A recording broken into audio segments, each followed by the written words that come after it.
বিচার করলে শেখ হাসিনার 4-5 বার ফাঁসি হবে। কর্মকাণ্ড ব্যাহত হচ্ছে।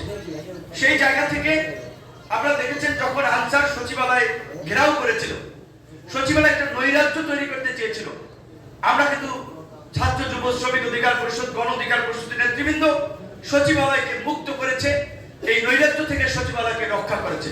সুতরাং আগামীতে এই যে পতিত স্বৈরাচার, পৃথিবীর ইতিহাসে জঘন্য স্বৈরাচার শেখ হাসিনার যে আস্ফালন এখনো দেশের বাইরে থেকে যে ষড়যন্ত্র চট করে দেশে ঢুকে পড়বে, চট করে একটা অপকর্ম করবে, দেশকে অস্থিরতা করবে, আমরাও বলতে চাই আসেন আপনি দেশে চট করে ধরে, আপনি দেশে আসেন চট করে আপনাকে ধরে কেরানীগঞ্জ কিংবা কাশিমপুরে থাকার ব্যবস্থা করে দেওয়া। এই জুলাই অগস্টের যে গণহত্যা, এই গণহত্যার মাস্টার মাইন্ড এবং প্রধান আসামি হিসেবে শেখ হাসিনার বিরুদ্ধে ইতিমধ্যেই সম্ভবত শতাধিক মামলা হয়েছে। শতাধিক মামলার বিচার না, 2-3টা মামলার বিচার করলে শেখ হাসিনার 4-5 বার ফাঁসি হবে।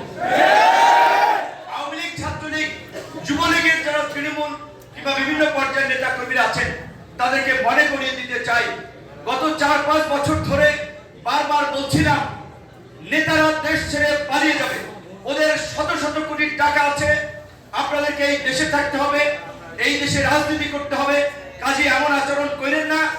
ক্ষমতার পরিবর্তন হলে জনগণ গণধোলাই দেয়, আপনারা সেই আচরণ করেছেন। ছাত্র অধিকার পরিষদ, যুব অধিকার পরিষদ, বিএনপি, জামাত সহ বিরোধী দলের নেতা কর্মীরা যেখানে সভা সমাবেশের ডাক দিয়েছিল, আপনারা সেখানে হায়নার মতো ঝাঁপিয়ে পড়েছিলেন, তাদের রক্ত ঝরিয়েছেন, মিথ্যা মামলার আসামি করেছেন, স্বামী সন্তান হারা করেছেন, মানুষকে এলাকা ছাড়া করেছেন, দেশ ছাড়া করেছেন। কিন্তু আপনাদের ভাগ্য ভালো, এখন আপনারা দেশে আছেন, এই বীর জনতা এখন আপনাদেরকে দেশ ছাড়া এলাকা ছাড়া করে নাই। আমরা আপনাদেরকে এখনো বলছি, আপনারা যে অপকর্ম করেছেন স্পষ্ট ভাবে আপনাদেরকে ক্ষমা চাইতে হবে। যে যে এলাকায় আছেন ক্ষমা না চাওয়া পর্যন্ত ওই এলাকায় সে থাকতে পারবে না। আমরা ইতিমধ্যে দেখেছি কিছু কিছু জায়গায় তারা দলীয় পদ থেকে ইস্তফা দিয়েছে, তাদের কৃতকর্মের জন্য ক্ষমা চেয়েছে। ক্ষমা চাইলে আল্লাহ মাফ করে দেয়। আমরাও মনে করি এই ছাত্রলীগ, যুবলীগ, আওয়ামী লীগের যারা দেশের মধ্যে থেকে ছোটখাটো অপরাধ করেছে, মানুষের উপরে খুব বেশি জুলুম করে, অত্যাচার করে নাই, হয়তো দলের সাথে ছিল, সেই সমস্ত মানুষকে ক্ষমা করা যায়। কিন্তু যারা লুটপাট করেছে, দেশের টাকা বাইরে পাচার করেছে, মায়ের বুক খালি করেছে, সন্তান হারা করেছে, মাকে, বউকে স্বামী হারা করেছে, সেই সমস্ত দুর্বৃত্তদের ক্ষমা নাই।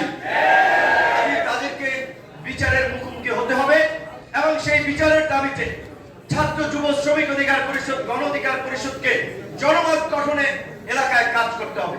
আমাদের যে যুগপৎ আন্দোলনের 42টি রাজনৈতিক দল, আপনারা জানেন আমরা যুগপৎ আন্দোলন করেছিলাম শেখ হাসিনার ফাঁসিবাদের পতন এবং রাষ্ট্র সংস্কারের মাধ্যমে নতুন বাংলাদেশ বিনির্মাণ।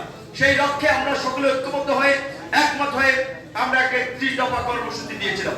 এই শুধু বিএনপির কর্মসূচি না, সমস্ত যুগপৎ আন্দোলনকারী দল সমূহের কর্মসূচি, যেখানে আমরা বিচার বিভাগ, নির্বাচন কমিশনের সংস্কার, নিপীড়নমূলক আইন বাতিল সহ রাষ্ট্রকে যুগোপযোগী করার লক্ষ্যে একটা মানবিক সহনশীল রাষ্ট্র গড়ে তোলার লক্ষ্যে আমরা কর্মসূচিগুলো দিয়েছিলাম।